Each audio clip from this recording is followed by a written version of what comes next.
Assim como no Natal, transformaram também a Páscoa numa data comercial. E aí com ela vieram símbolos como o ovo, o chocolate e até o coelho. Mas como tudo isso começou? Vem com a gente!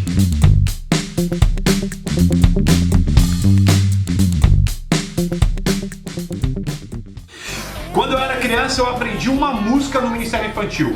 Eu pensava que a Páscoa era uma celebração onde só havia chocolate e doces de montão. Se você é velho, você também já ouviu falar dessa música. Pois é, a questão é que nós sabemos que modificaram alguns símbolos ao longo das datas. Você quer ver? O cordeiro virou coelho, o sangue virou chocolate e a rude cruz virou um ovo bem frágil. Mas pra gente saber como tudo isso realmente começou, a gente vai precisar voltar uns séculos atrás para entender um pouquinho de cultura nórdica e céltica. Vamos precisar falar da deusa Ostara e o que ela tem a ver com a Páscoa.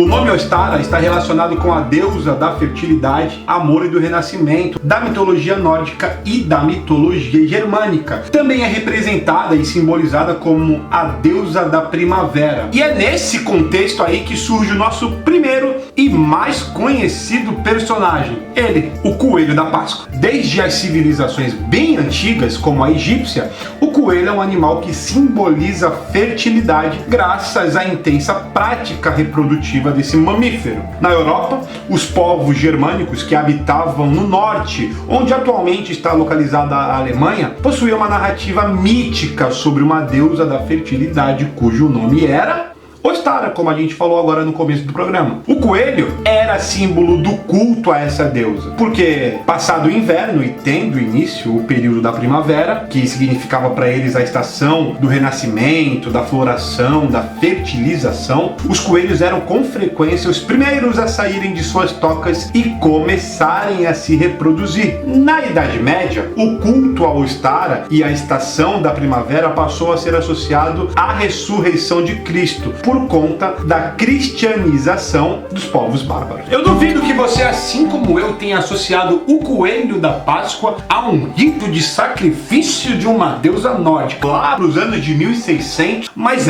isso é o que a história nos conta. E é aí que entra o coelho. E é a partir daí também que a gente vai conseguir contextualizar os ovos de Páscoa. Estão dentro dessa mesma história, presta atenção. O coelho estava associado à deusa da fertilidade. Ok, agora, a gente já conseguiu posicionar o coelho nessa história. Fica a pergunta, onde a gente consegue encaixar o ovo se coelho não bota ovo?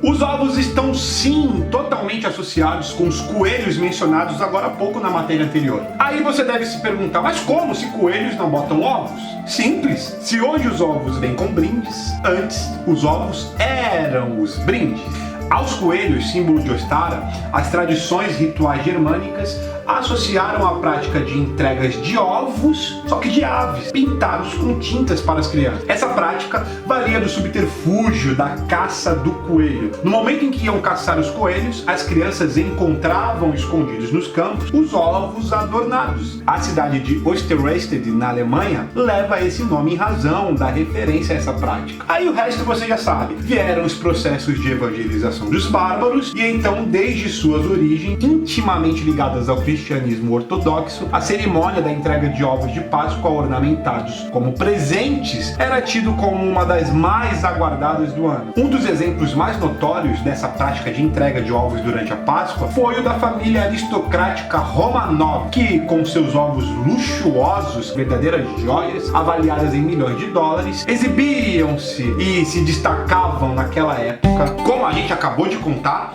você viu que a tradição do ovo veio de um entretenimento para as crianças, só que dentro do culto e da cerimônia ali de primavera à deusa Ostara. Mais pra frente, o que era só um entretenimento virou símbolo de riqueza, cobiça e só tinha quem tinha grana.